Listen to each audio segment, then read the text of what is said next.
வாழ்வில் எதுவானாலும் நம் சிந்தனை தெளிவை கொண்டு வந்தோமானால் சாதித்தே தீருவோம். வெறும் உடல் நலம் அடையிறது மனநலம் அடையிறது மட்டும் இல்லைங்கய்யா, உயிரே மலர்ந்து பல்வேறு சக்திகளே வெளிப்படும்.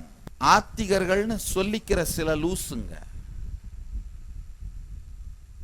நான் படிச்சு பார்த்துட்டு இருந்தேன், ஏதோ ஒரு கட்டுரை மாதிரி எழுதி, உடல் நலம் மனநலம் பொருளாதாரம் இது மாதிரிலாம் சொல்றது ஆன்மீகம் இல்லை, சிவனை அடைவது மட்டும்தான் ஆன்மீகம், இதெல்லாம் ஆன்மீகம் கிடையாது. ஐயா சரி, சிவனை அடைவது உயர்ந்த நிலை, நான் இல்லைன்னு சொல்லலை.